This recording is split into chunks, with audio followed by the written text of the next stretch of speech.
యేసు ప్రభు నీ ముఖ దర్శనముచే నా ప్రతి ఆశను తీర్చుకుందును, నా ప్రతి ఆశను తీర్చుకుందును. నీవే నాకు జీవాహారము, నిన్ను సమీపించు వారే మాత్రము. నీవే నాకు జీవాహారము, నిన్ను సమీపించు వారే మాత్రము.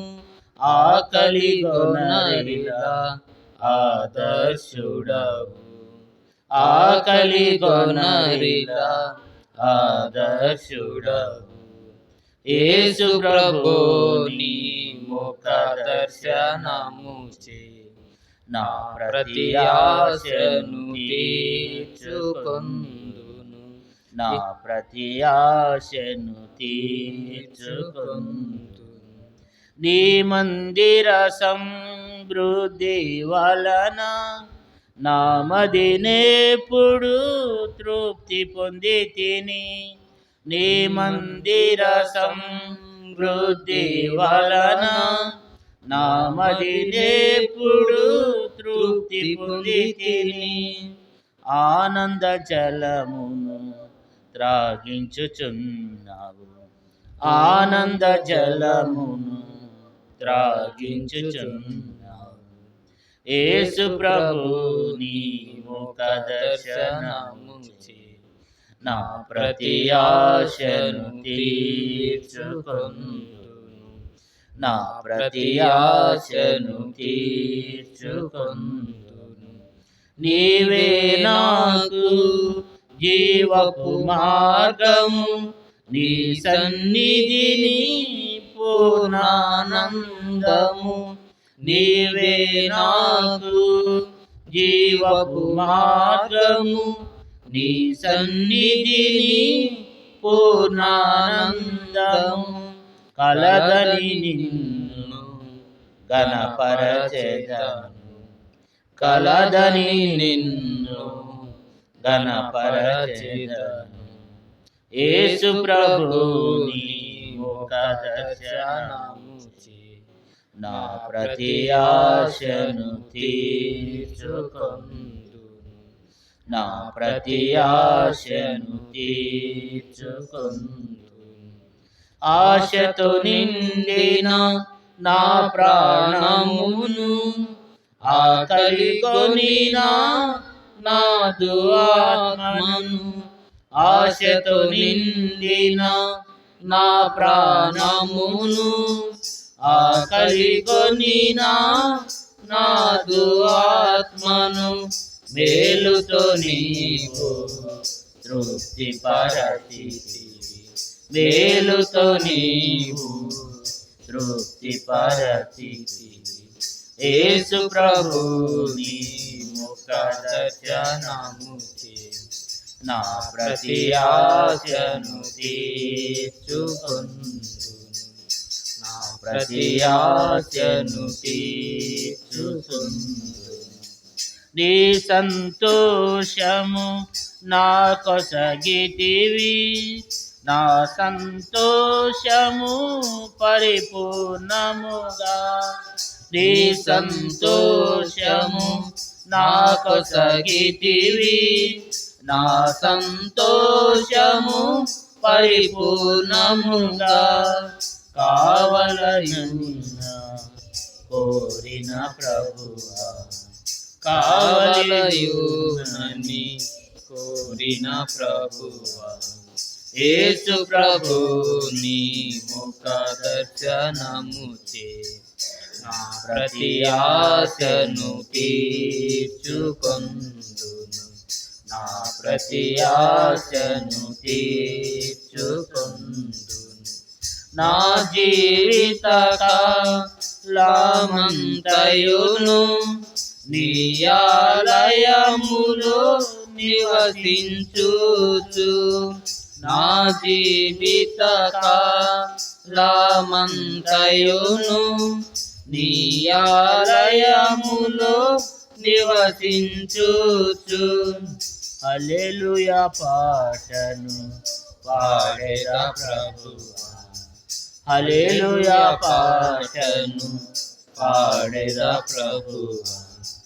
యేసు ప్రభుని ముఖ దర్శనముచే నా ప్రతి ఆశను తీర్చుకొందును, నా ప్రతి ఆశను తీర్చుకొందును. 225వ పాట పాడుకుందాం. పాట సంఖ్య 225. పాత పడవస్కంలో 223. కృపాతిశయములు ఓ నా యెహోవా. పాత పడవస్కంలో 223, కొత్త పడవస్కంలో 225. కృపాతిశయముల్ ఓ నా యెహోవా, నిత్యమున్ కీర్తింతును. తరతరములలో నీ విశ్వాస్యతను తెలియజేసేదను. తరతరములకు నీ విశ్వాస్యతను తెలియజేసేదను. యెహోవా వాక్కు దర్శనమందు అబ్రామునకు వచ్చెను. యెహోవా వాక్కు దర్శనమందు అబ్రామునకు వచ్చెను. అబ్రామా భయపడకు, అబ్రామా భయపడకు,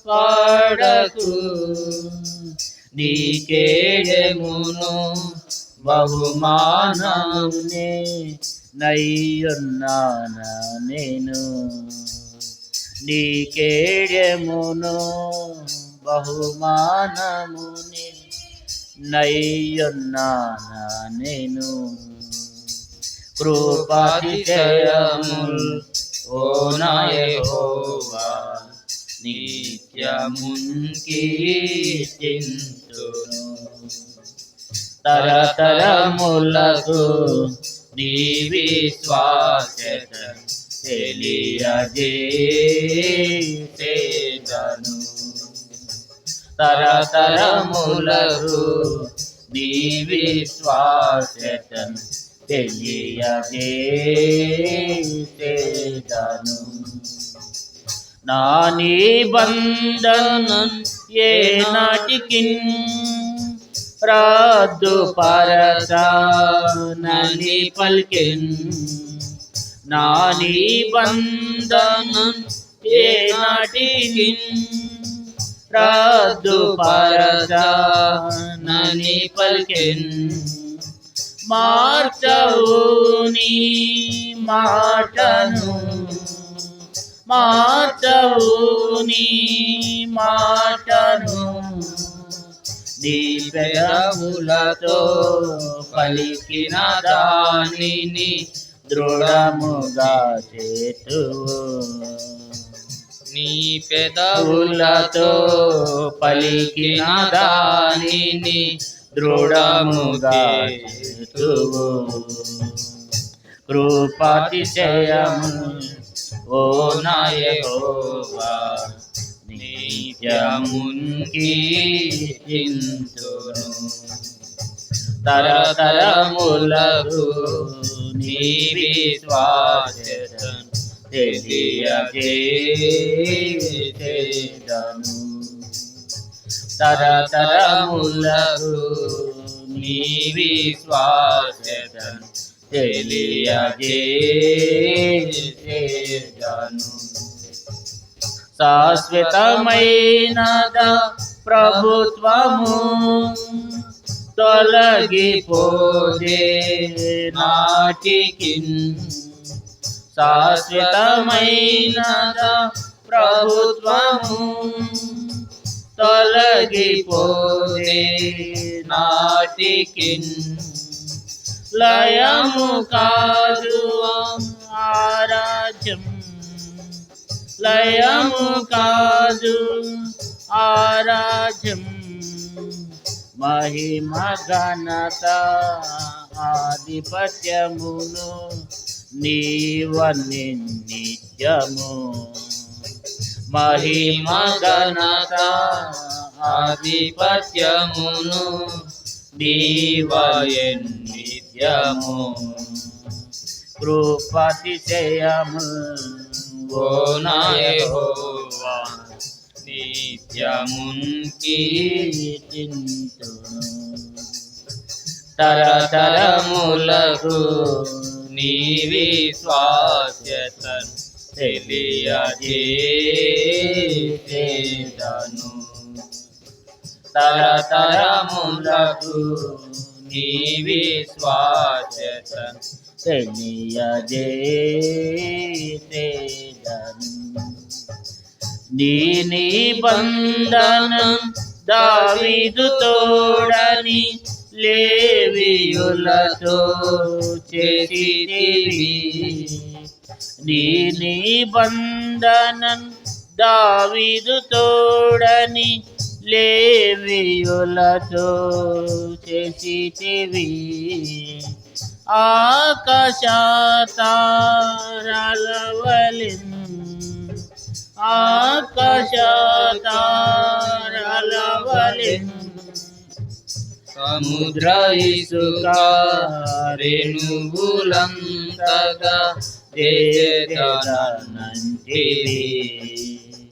సముద్ర ఇసుక రేణువులంతగా చేసేదనంటివి కృపాతిశయము ఓ నా యెహోవా నిత్యమున్ కీర్తింతును తరతరములను నీ విశ్వాస్యతను తెలియజేసేదను తరతరములకు నీ విశ్వాస్యతను తెలియజేసేదను దివారాత్రులతో నా నిబంధన మార్చెదరా మీరు నట్లు దివారాత్రులతో నా నిబంధన మార్చెదరా మీరు నట్లు ఆట్లైనా బంగామగున్ ఆట్లైనా బంగామగున్ దావీదుతోని చేసిన యతి నిబంధన నంటివి తోని చేసిన యతి నిబంధన నంటివి కృపాతిశయము ఓ నా యెహోవా నిత్యమున్ కీర్తింతును తరతరములకు నీ విశ్వాస్యతను తెలియజేసేదను తరతరములకు నీ విశ్వాస్యతను తెలియజేసేదను సింహాసనమున దావీదు సంతతి ఉండక మానదు సింహాసనమున దావీదు సంతతి యుండక మానదు లేవియుల్ యాజకులన్ లేవియుల్ యాజకులన్ నా పరిచారకులందరి పల్లింప చేసేదానంటివి నా పరిచారకులందరి ఫలింపజేసేనంటివి కృపాతిశయముల్ ఓ నా యెహోవా నిత్యము కీర్తింతును. తరతరములకు నీ విశ్వాస్యతను తెలియజేసేదను. తరతరములకు నీ విశ్వాస్యతను తెలియజేసేదను. యెహోవా నీ కృపా కార్యములన్నీయు వీనుల విందుగా నొప్పుచుండే. యెహోవా నీ కృపా కార్యములన్నీయు వీనుల విందుగా నొప్పుచుండే. శ్లాఘింతున్ మనసారగన్ శ్లాఘింతున్ మనసారగన్. హల్లెలూయా స్తోత్రములతో కీర్తింతు నిత్యము. హల్లెలూయా స్తోత్రములతో కీర్తించు నిత్యము. కృపాతిశయముల్ ఓ నా యెహోవా నిత్యము కీర్తింతును.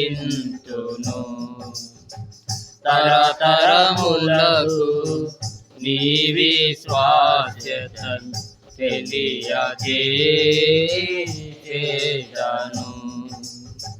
తరతరములకు నీ విశ్వాస్యతను తెలియజేసేదను.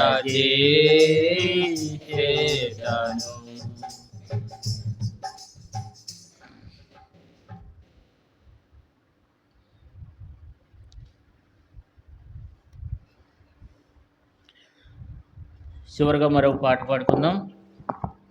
103వ పాట పాడుకుందాం. పాట సంఖ్య 103.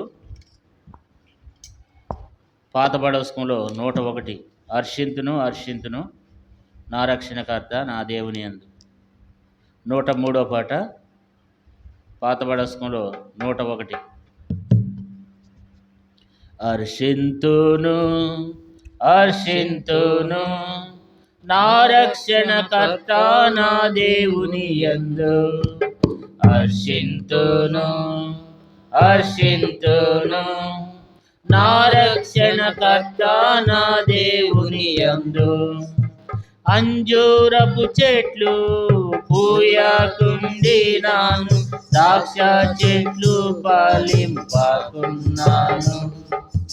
అంజూరపు చెట్లు పూయకుండినాను, ద్రాక్ష చెట్లు ఫలింపకున్నాను.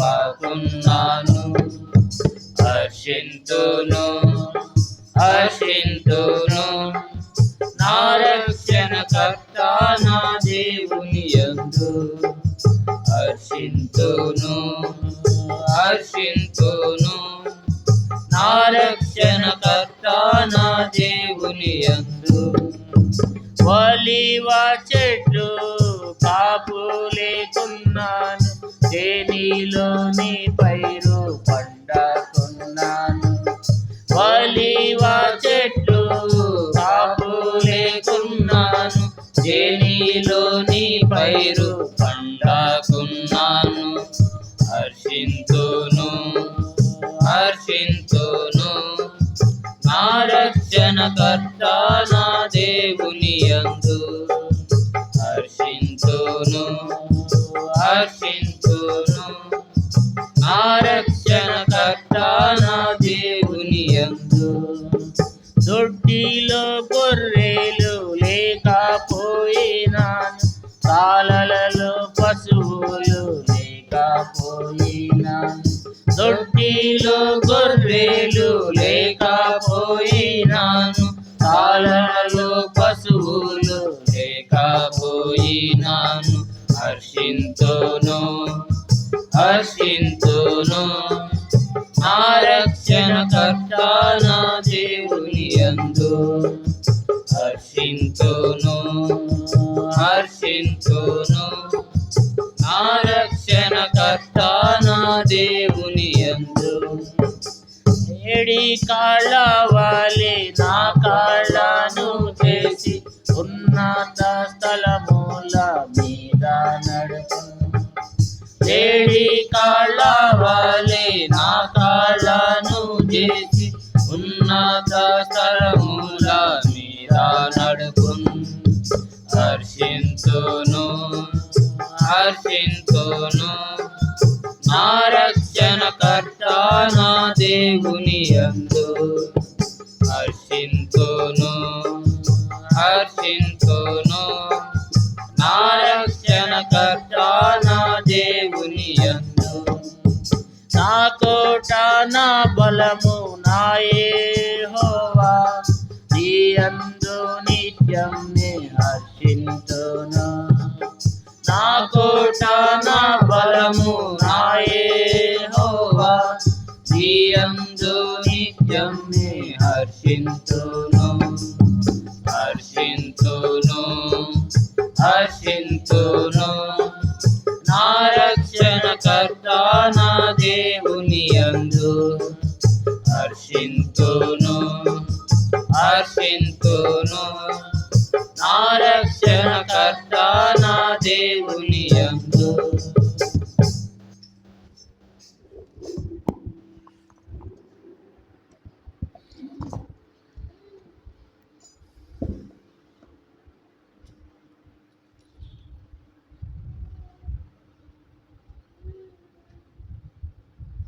ఆరాధన కొరకై కొన్ని మాటలను చదువుకుందాం.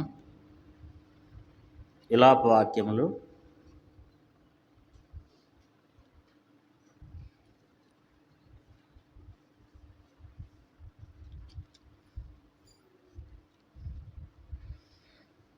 దేవుని యొక్క పరిశుద్ధ గ్రంథం బైబిల్లో నుండి విలాప వాక్యములు 3వ అధ్యాయము. విలాప వాక్యములు 3వ అధ్యాయము 22వ వచనాన్ని 23వ వచనాన్ని అందరూ కలిసి చదువుకుందాం. దేవుని యొక్క పరిశుద్ధ గ్రంథం బైబిల్లో నుండి విలాప వాక్యములు 3వ అధ్యాయము 22, 23 వచనాలు అందరం కలిసి బిగ్గరగా చదువుకుందాం. యెహోవా కృపగలవాడు, ఆయన వాత్సల్యత ఎడతెక్క నిలిచినది గనుక మనము నిర్మూలం కాకున్నవారు. అనుదినము నూతనంగా ఆయనకు వాత్సల్యత పుట్టుచున్నది, నువ్వెంతైనా నమ్మదగిన వాడవు. దేవుడు ఈ మాటల ద్వారా మనతో మాట్లాడి సహాయం చేయనుగాక. ప్రభు సహాయం కొరకు ప్రార్థన చేసుకుందాం. ప్రేమగల మా తండ్రి, పరిశుద్ధమైన దేవ, దయగలిగిన కృపా కనికరం కలిగిన తండ్రి, యేసుక్రీస్తు వారి ఘనమైన నామమును బట్టి ప్రార్థిస్తున్నాం తండ్రి. మా ప్రార్థన ఆలకించి ప్రార్థనకు ప్రతిఫలం దీవుని దయచేయండి. విలాప వాక్యములు 3వ అధ్యాయము 22, 23 వచనాలను బట్టి దేవా మీరు మాట్లాడండి ప్రభా. ఇంకా అనేక లేఖనాలని దేవా మీరు తీసి దేవా నీ ప్రజలతో మాట్లాడమని వేడుకుంటున్నాను. వచ్చిన వారిని బట్టి స్తుతిస్తున్నాం తండ్రి. ఇంకా రావాల్సిన వారు అనేక మంది ఉంటుండగా నడిపించమని, నీ ప్రజలు ఏ రీతిగా ఆరాధించాలో, ఏ రీతిగా మిమ్మల్ని గణపరచాలో మీ వాక్యం ద్వారా మాట్లాడండి. దేవా కూడి వచ్చిన వారందరినీ కూడా మీ పరిశుద్ధాత్మ శక్తితో బలంతో నింపమని, ఇంకా అనేక మందిని అయినా సమయానికి సకాలంలో రాగలిగినట్లుగా కృప చూపమని యేసుక్రీస్తు వారి నామంలో స్తుతించి ప్రార్థించి అడిగి వేడుకుంటున్నాం తండ్రి. ఆమేన్.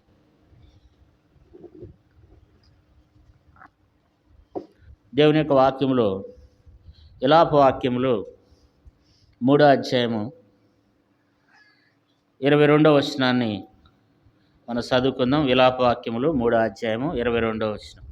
యెహోవా కృపగలవాడు, ఆయన వాత్సల్యత ఎడతెక్క నిల్చున్నది గనుక మనము నిర్మూలం కాకున్న వారము. అనుదినము నూతనంగా ఆయనకు వాత్సల్యత పుట్టుచున్నది, నువ్వెంతైనా నమ్మదగిన వాడు.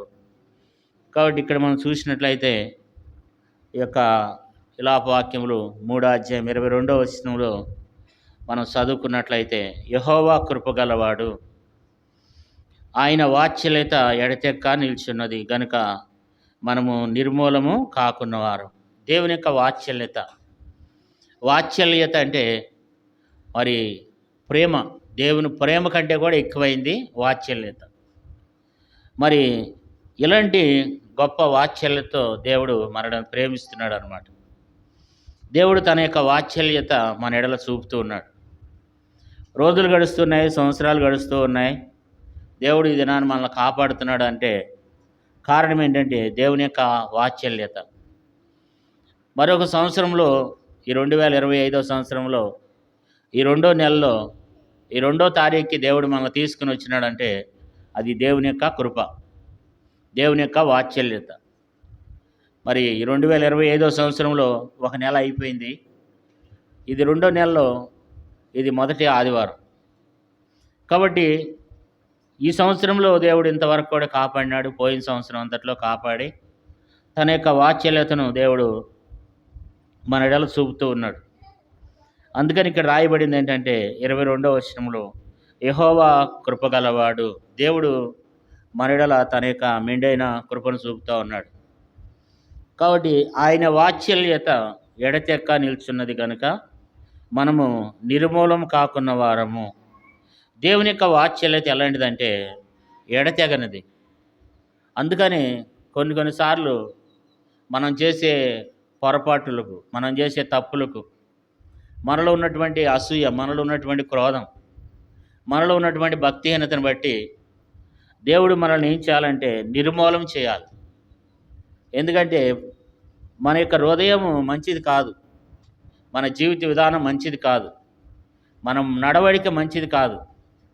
మన మనసు ఎలాంటిదంటే పెడితే పెళ్లి పాటలు, పెట్టకపోతే సావు పాటలు పాడే మనసు మంది. కాబట్టి మనిషి యొక్క హృదయం బాల్యం నుండి చెడ్డది. మనిషిని దేవుడు చూస్తూ వచ్చినప్పుడు ఈ పాపలోకంలో మనిషిని దేవుడు సృష్టించినందుకు దేవుడు దుఃఖపడుతున్నాడు, మనిషిని దేవుడు కలగజేసినందుకు దేవుడు బాధపడుతున్నాడు. అయినప్పటికీ కూడా దేవుడు సంవత్సరాలు గడుస్తున్నాయి, నెలలు గడుస్తున్నాయి అంటే దేవుని యొక్క వాత్సల్యత. అందుకని ఏమంటున్నాడంటే 22వ వచనంలో అందరూ కలిసి చదువుకుందాం. యెహోవా కృపగలవాడు, ఆయన వాత్సల్యత ఎడతెక్క నిలిచినది కనుక మనము నిర్మూలం కాకుండా. అంటే దేవుని యొక్క వాత్సల్యత ఎలాంటిదంటే ఎడతెక్క నిల్చున్నది. కాబట్టి ఎడతెక్క నిల్చున్నది కనుక దేవుడు ఏం చేస్తున్నాడంటే తన వాత్సల్యతను దేవుడు జ్ఞాపకం చేసుకుని మనం నిర్మూలం కాకుండా చేస్తున్నాడు కదా. కాబట్టి మరి ఈ సంవత్సరంలో 2వ నెలలోనికి 2వ తారీఖు మరి ఈ మొదటి ఆదివారంలోనికి దేవుడు తీసుకుని వచ్చినాడంటే అది కేవలం దేవుని యొక్క వాత్సల్యత. మనం గొప్పవారమని కాదు, మనం నీతిమంతులమని కాదు. దేవుడు మన ఎడల తన వాత్సల్యతను దేవుడు చూపుతూ ఉన్నాడు, తన వాత్సల్యతను దేవుడు జ్ఞాపకం చేస్తున్నాడు. కాబట్టి ఆయన వాత్సల్యత ఉంది కనుక మనం ఏం కావట్లేదంట, మనము నిర్మూలము కాకున్నవారం కదా. కాబట్టి దేవుని యొక్క వాత్సల్యత, 7 అంతల దేవుని యొక్క వాత్సల్యత. మొదటిది ఏంటంటే మనము నిర్మూలం కాకున్నవారం. దేవుని యొక్క వాత్సల్యతను బట్టి మనం ఏం కాలేదంటే నిర్మూలము కాలేదు. 2వ విషయాన్ని కూడా నెహెమీ గ్రంథంలో నుండి కొన్ని మాటలు మనం చదువుకుందాం. దేవుని యొక్క మరి ఈరోజు దేవుని యొక్క వాక్యం ద్వారా దేవుడు మాట్లాడేది ఏంటంటే దేవుని యొక్క 7 అంతల వాత్సల్యత. నెహెమీ గ్రంథం 9వ అధ్యాయము, నెహెమీ గ్రంథం 9వ అధ్యాయము 17వ వచనాన్ని అందరూ కలిసి చదువుకుందాం. 17వ వచనాన్ని అందరూ కలిసి, నెహెమీ గ్రంథం 9వ అధ్యాయం 17వ వచనాన్ని అందరూ కలిసి చదువుకుందాం. వారు విధేయులగుటకు మనసు లేని వారై తమ మధ్య నువ్వు చేసిన అద్భుతములను జ్ఞాపకం చేసుకొనక తమ మనసును కఠినపరుచుకొని తాముండి వచ్చిన దాస్యపు దేశమునకు తిరిగి వెళ్ళుటకు ఒక అధికారిని కోరుకుని నీ మీద తిరుగుబాటు చేసిరి. అయితే నువ్వు క్షమించుటకు సిద్ధమైన మనసు గల దేవుడవు, దయావాత్సల్యత గలవాడును, దీర్ఘశాంతమును, బహు కృపగలవాడునయుండి వారిని విసర్జింపలేదు. 2వ విషయం ఏంటంటే దేవుని యొక్క వాత్సల్యత ఏం చేస్తుందంటే మనలను విసర్జించటం లేదు. ఎందుకంటే దేవుడు మన పితరులైన వారు ఏం చేశారంటే దేవుణ్ణి ఏం చేశారు, వాళ్ళు విసర్జించారు, దేవుణ్ణి విసర్జించారు. వారు ఏం చేస్తూ వచ్చినారంటే మరి 16 వచనం చూడండి. అయితే వారును మన పితరులను గర్వించి లోబడనొలక నీ ఆజ్ఞలకు చెవియొగ్గకపోయిరి. మన పితరులైన వారు ఎంతగానో దేవుని ఆజ్ఞలకు లోబడని వారై ఉంటూ వచ్చినారు. 17వ వచనంలో వారు విధేయులవుటకు వారికి మనసు లేదంట. దేవునికి విధేయులవుటకు మనసు లేని వారై తమ మధ్య నువ్వు చేసిన అద్భుతంలోనూ వాళ్ళు ఏం చేయలేదు, జ్ఞాపకం చేసుకొనక తమ మనస్సును కఠినపరుచుకుని తాముండి వచ్చిన దాస్యపు దేశమునకు తిరిగి వెళ్ళడానికి ఒక అధికారిని కోరుకుని నీ మీద ఏం చేస్తూ వచ్చినారు, తిరుగుబాటు చేస్తూ వచ్చినారు. దేవుని మీద మన పితరులైనటువంటి వారు తిరుగుబాటు చేస్తూ వచ్చినారు. వాళ్ళు ఏం చేయట్లేదంటే 16వ వచనంలో చెప్పబడినట్లుగా వారు లోబడనొల్లక నీ ఆజ్ఞల్ని చెవియొగ్గక పోతూ వస్తున్నారు. 17వ వచనంలో విధేయులవటానికి మనసు లేని వారై దేవుడు వారి మధ్యలో చేసినటువంటి అద్భుత కార్యములన్నింటినీ కూడా వారు జ్ఞాపకం చేసుకునక మనసును కఠినపరుచుకుని తాముండి వచ్చిన దాస్యపు దేశంలోకి తిరిగి వెళ్ళటానికి ఒక అధికారిని కోరుకుని దేవుని మీద వాళ్ళు ఏం చేస్తూ వచ్చినారంట, తిరగబడుతూ వచ్చినారంట. దేవుని మీద వారు తిరుగుబాటు చేస్తూ వచ్చినారనమాట. ఇశ్రాయేల్ ప్రజలు ఎలాంటి వాళ్ళంటే బహుభయంకరమైనటువంటి తిరుగుబాటుదారులు అనమాట. దేవుని మీద వారు ఎంతో తిరుగుబాటు చేస్తూ వచ్చినారు. దేవుని ఆజ్ఞలకు వారు లోబట్టలేదు. వారు విధేయులవటానికి మనసు లేని వారై దేవుడు చేసిన కార్యాలన్నీ మర్చిపోతూ ఒకప్పుడు ఆ దాస్యపు దేశంలో ఉండి వారెంతో దేవునికి మొరపెట్టి ప్రార్థన చేసినారు. దాస్యపు దేశంలో వారు దేవునికి మొరపెట్టి ప్రార్థన చేస్తూ వచ్చినారు అనమాట. అయితే మరలా ఇప్పుడు ఏం చేస్తున్నారంటే మరలా ఆ దేశానికి వాళ్ళు తిరిగి వెళ్ళటానికి ఏం చేస్తున్నారు, ఒక అధికారిని కోరుకుని మరలా ఐగుప్తు దేశానికి తిరిగి వెళ్ళటానికి వారు సిద్ధమైనట్లుగా దేవుని వాక్యంలో రాయబడుతూ వచ్చింది.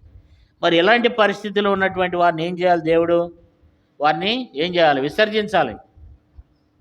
కానీ దేవుడు ఏం చేస్తున్నాడు, వారిని విసర్జించడం లేదు. దేవుడు ఏం చేస్తున్నాడంటే మన 17వ వచనంలో చూసినట్లయితే అయితే నువ్వు క్షమించుటకు సిద్ధమైన మనసు గలవాడు, దయావాత్సల్యత గలవాడు, దీర్ఘశాంతమును బహుకృపయు గలవాడై ఉండి వారిని విసర్జింపలేదు. ఇక్కడ మనం చూస్తే ఈ వాత్సల్యత ఎలాంటిదంటే దయావాత్సల్యత గలవాడు. దేవుడు దయావాత్సల్యత కలిగినటువంటి వాడు కనుక దేవుడు ఆ ప్రజలను ఏం చేయలేదు, విసర్జించలేదు. దేవుడు వారిని విసర్జించాలి, కానీ దేవుడు వారిని ఏం చేయలేదండి, విసర్జింపలేదు. అది దేవుని యొక్క వాత్సల్యత కదా. మొదటి విషయం ఏంటి, నిర్మూలము కాలేదు. ఇలాపాక్యములు 3:22 అక్కడ చూస్తే వారేం కాలేదు, నిర్మూలం కాలేదు. నెహెమీయా గ్రంథం 9:17 వచనంలో చూస్తే వారిని దేవుడు విసర్జించలేదు. కారణం ఏంటంటే ఆయన యొక్క దయా వాత్సల్యత కదా. కాబట్టి 78వ కీర్తనలో కూడా మనం చూసినట్లయితే కీర్తనల గ్రంథం 78వ కీర్తన 38వ వచనాన్ని మనం చదువుకుందాం. అయితే ఆయన వాత్సల్యత పూర్ణుడై వారిని నశింపచేయక వారి దోషమును పరిహరించేవాడు, తన ఉగ్రతను ఏమాత్రము రేపుకొనక పలుమార్లు కోపము అనుసుకునేవాడు. ఇక్కడ మనం చూస్తే దేవుని యొక్క వాత్సల్యత ఎలాంటిదంటే అయితే ఆయన వాత్సల్యత సంపూర్ణుడై. దేవుని యొక్క వాత్సల్యత ఎలాంటిదంటే సంపూర్ణమైనది. దేవుడు తన వాత్సల్యతతో దేవుడు మనల్ని ప్రేమిస్తున్నాడు కదా. అయితే ఆయన వాత్సల్య సంపూర్ణుడై వారిని ఏం చేయలేదు, నశింపచేయక వారి దోషమును పరిహరించేవాడు. అంటే కింద ఏముందంటే దోషమునకు ప్రాయశ్చిత్తం చేసేవాడు. మన దోషాలకి దేవుడు ప్రాయశ్చిత్తం చేస్తున్నాడు, నశింప చేయట్లేదు. కాబట్టి దేవుని యొక్క మరి సంపూర్ణత ఏం చేస్తుందంటే, విశ్వాస్యత ఏం చేస్తుందంటే నశింప చేయకుండా దేవుడు కాపాడుతుంది కదా. కాబట్టి ఇప్పటికి మరి ఇలాప వాక్యంలో చూస్తే దేవుని యొక్క వాత్సల్యత ఏం చేయట్లేదు, నిర్మూలం చేయట్లేదు. మరి నెహెమీయా గ్రంథం 9:17 చూస్తే దేవుని యొక్క వాత్సల్యత విసర్జించడం లేదు. మరి 78వ కీర్తన 38వ వచనంలో చూస్తే దేవుడు నశింప చేయటం లేదు. కారణం ఏంటంటే ప్రతి చోట కూడా దేవుని యొక్క వాత్సల్యత మనకు జ్ఞాపకం చేయబడుతుంది అన్నమాట. ప్రతి సందర్భంలో కూడా దేవుని యొక్క వాత్సల్యతను దేవుడు మనకు జ్ఞాపకం చేస్తున్నాడు కదా.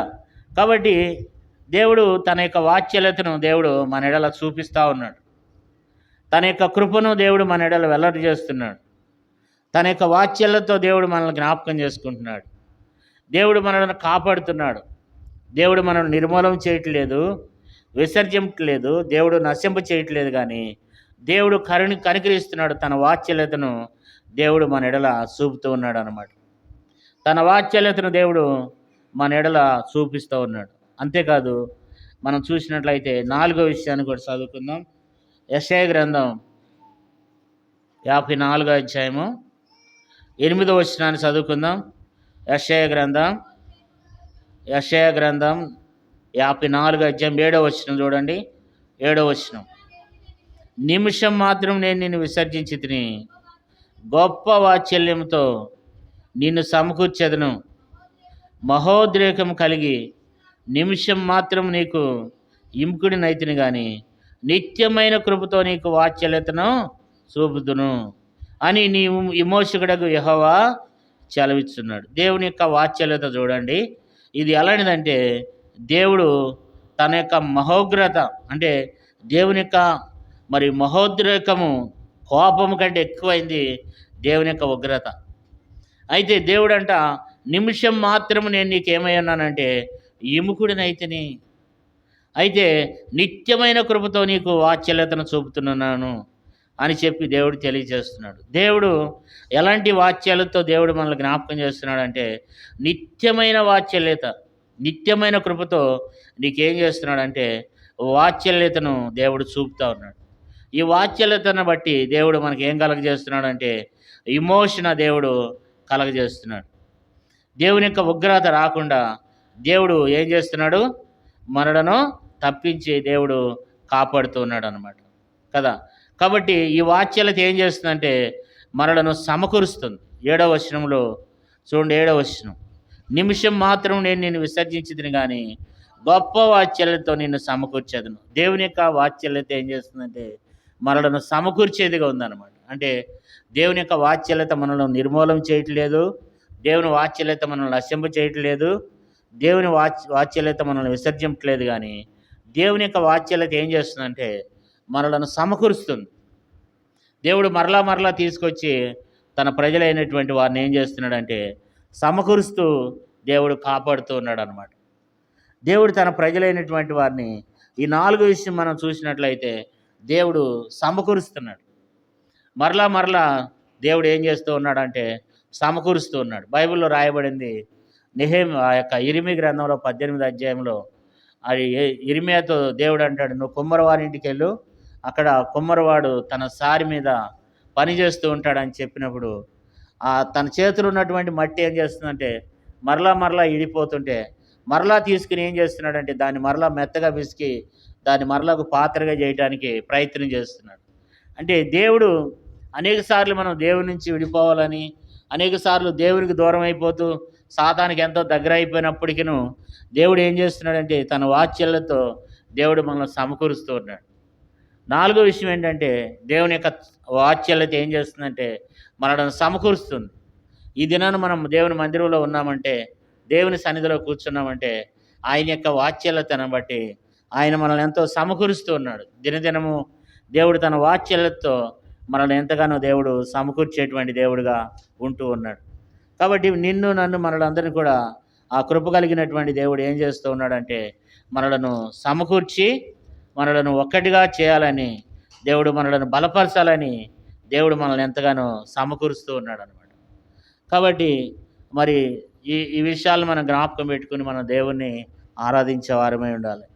కాబట్టి దేవుడు సమకూర్చేటువంటి దేవుడు అనమాట. తర్వాత ఏవేలు గ్రంథం పాత నిబంధనలో పేజీ నెంబర్ 753, ఏవేలు గ్రంథం 2వ అధ్యాయము, ఏవేలు గ్రంథం 2వ అధ్యాయము, ఏవేలు గ్రంథం 2వ అధ్యాయం 13వ వచనం, నీ దేవుడైన యెహోవా కరుణావాత్సల్యత గల వాడును శాంతిమూర్తియు అత్యంత కృపగలవాడయ్యండి తాను చెయ్యనుద్దేశించిన కీడును చేయక పశ్చాత్తాపడను గనుక మీ వస్త్రములు కాక మీ హృదయములను చింపుకుని ఆయన తట్టు తిరుగుడి. ఇక్కడ మనం చూస్తే దేవుని వాత్సల్యత ఇక్కడ మనకి ఏం జ్ఞాపకం చేస్తుందంటే మీ దేవుడైన యెహోవా కరుణా వాత్సల్యత గలవాడు. దేవుడు ఎవరంట? దేవుడు కరుణా వాత్సల్యత గల దేవుడైన యెహోవా. కాబట్టి ఆయన ఎలాంటి వాడంటే కరుణా వాత్సల్యత గలవాడును, శాంతమూర్తి అత్యంత కృపగల దేవుడయ్యుండి, అత్యంత కృప కలిగిన వాడయ్యుండి తాను చేయను ఉద్దేశించిన కీడు చేయక ఏం చేస్తున్నాడు? పశ్చాత్తాపడుతున్నాడు. ఇప్పుడు చూస్తే తన ప్రజలైన వారి మీదకి దేవుడు కీడును రప్పించాలని చూస్తున్నాడు. అంటే ప్రజల పరిస్థితి చూస్తే దేవుడు ఏం చేయాలి? వారికి కీడుని తీసుకురావాలి, నశింప చేయాలి. కానీ ఆయన ఎలాంటి వాడంటే ఆయన వాత్సల్యత ఎలాంటిదంట?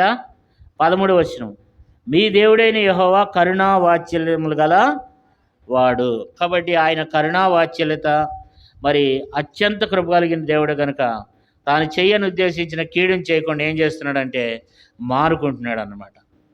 తను చేద్దామని కీడుని చేయకుండా మానుకుంటున్నాడు. దేవుని వాత్సల్యత ఏం చేస్తుందంటే మనకు కీడు చేయకుండా ఆపుతుంది. దేవుని వాత్సల్యత ఏం చేస్తుంది? మనలను కీడులో ప్రవేశించకుండా కాపాడుతుంది. దేవుడు మనల్ని నశింప చేయాలి, కీడు దేవుడు మన మీదకి తీసుకురావాలి. కానీ దేవుని యొక్క వాత్సల్యత ఏం చేస్తుందంటే మనకు కీడు చేయకుండా కాపాడుతుంది అన్నమాట కదా. ఇప్పుడు మనం 5 విషయాలు చూసినాం. మొదటి విషయం ఏంటి? మొదటి వాత్సల్యత ఏంటి? నిర్మూలం కాకుండా వారు.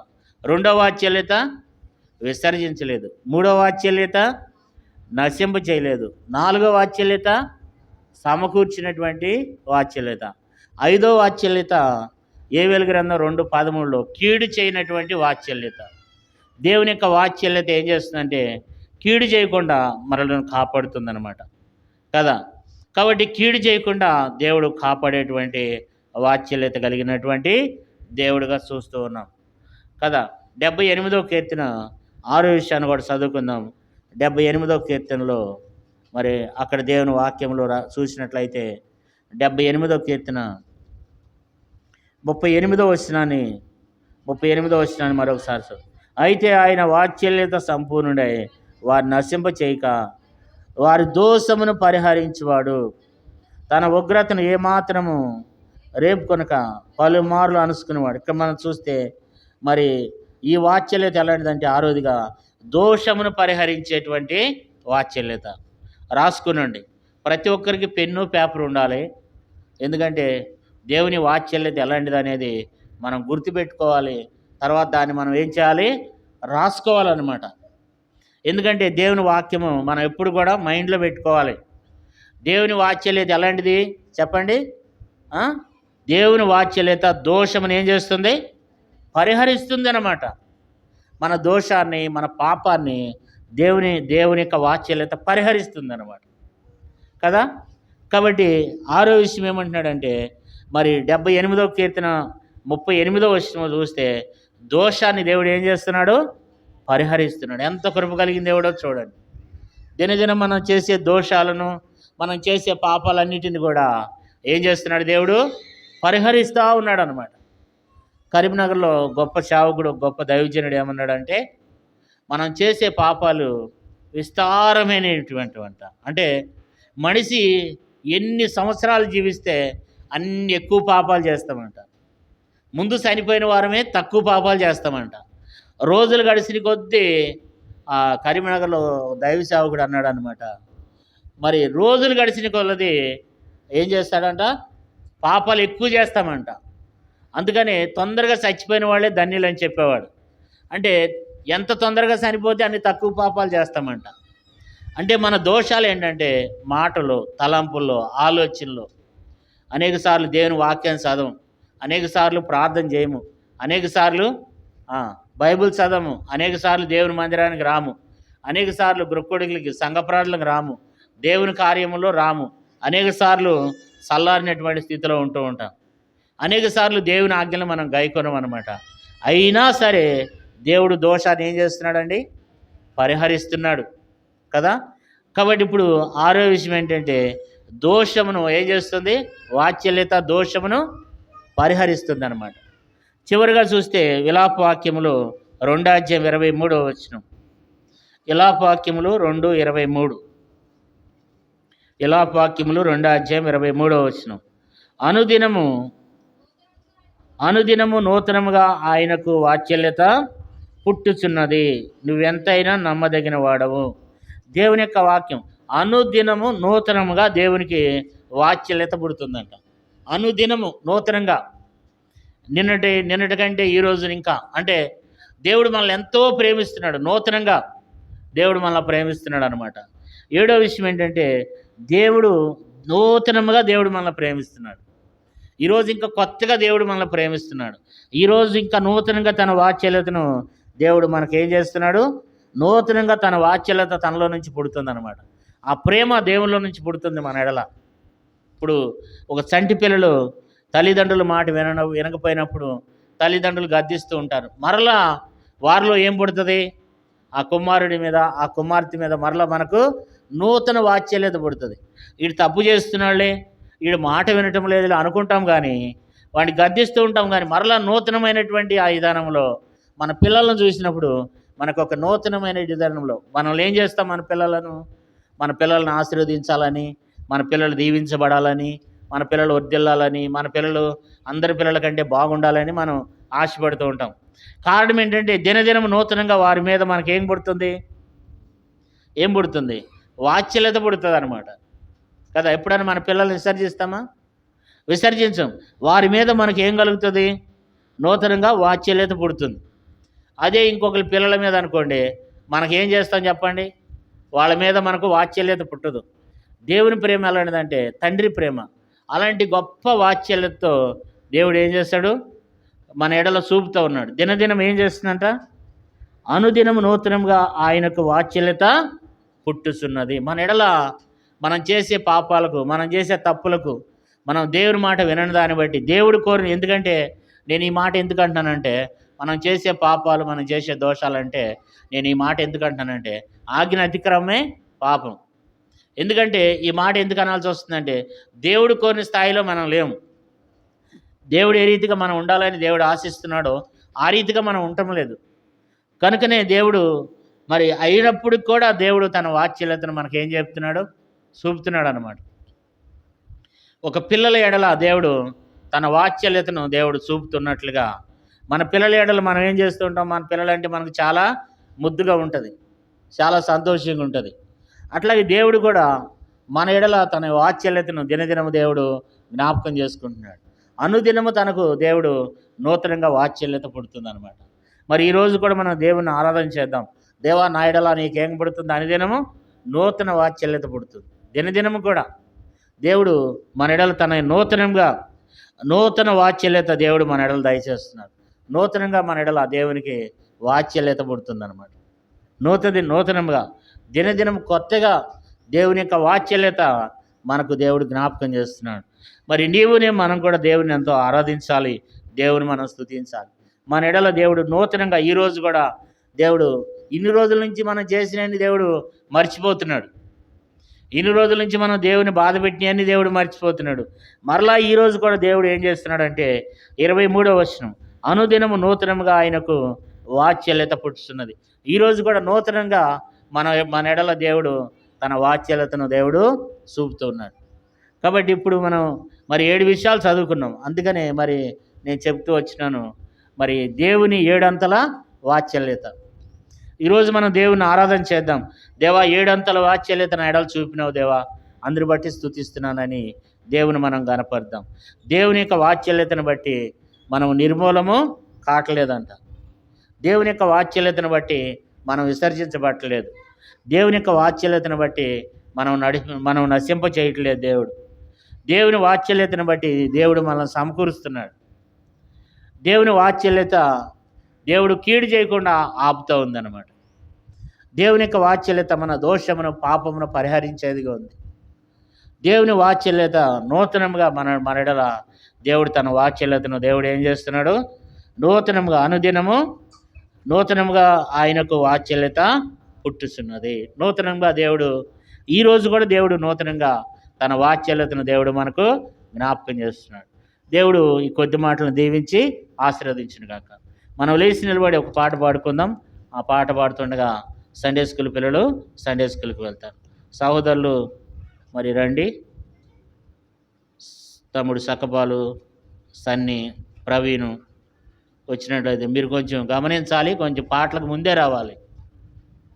మీరు మాదిరికరంగా ఉండాలి. ఈసారి జ్ఞాపకం పెట్టుకోనండి.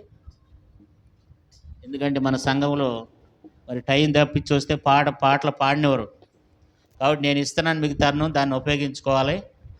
పాటలకు ముందే ఉండటానికి ప్రయత్నం చేయాలి. 164 పాట సంఖ్య 164, పాత బడస్కంలో 162. నీదు విశ్వాస్యత మా ప్రభు యేసు. పల్లవి మొదటి శరణం, 4వ శరణం చివరి శరణం. 4వ శరణం చివరి శరణం. మొదటి 1, 4, 6. చివరి శరణం పాడేటప్పుడు సండే స్కూల్ పిల్లలు సండే స్కూల్కి వెళ్తారు. నీదు విశ్వాసత మా ప్రభు యేసు అంతరిక్షమునధిగమించెను.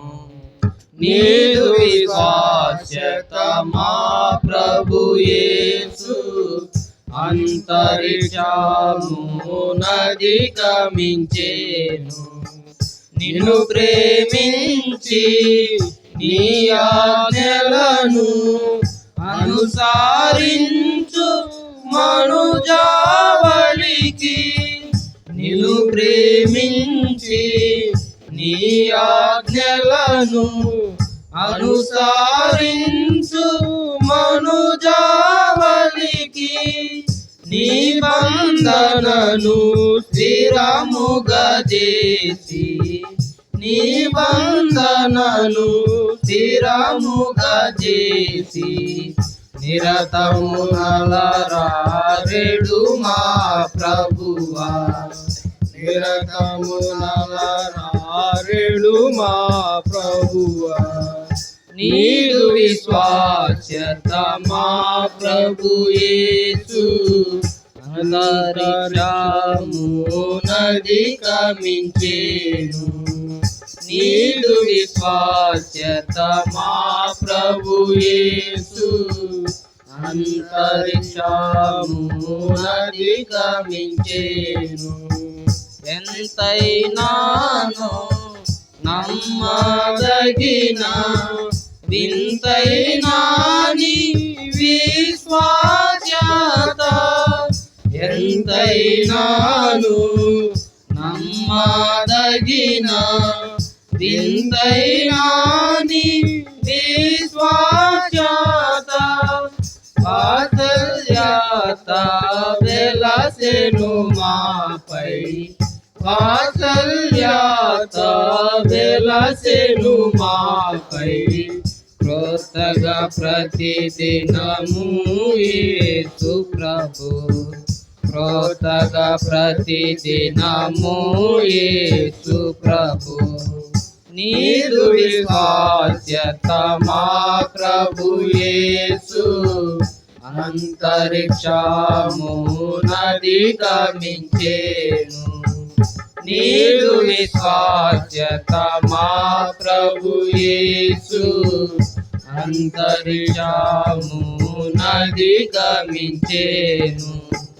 తండ్రి కుమార శుద్ధాత్మకును తరతరములకు మహిమా ఘనత. తండ్రి కుమార శుద్ధాత్మకును తరతరములకు మహిమా ఘనత. పరిపూర్ణముగా ప్రబలునుగాక. పరిపూర్ణముగా ప్రబలునుగాక. పరివిధముల ప్రభు సంగములు. పరివిధముల ప్రభు సంగములు. నీదు విశ్వాస్యత మా ప్రభు యేసు అంతరిక్షమునధిగమించేను. నీదు విశ్వాస్యత మా ప్రభు యేసు అంతరిక్షమునధిగమించేను.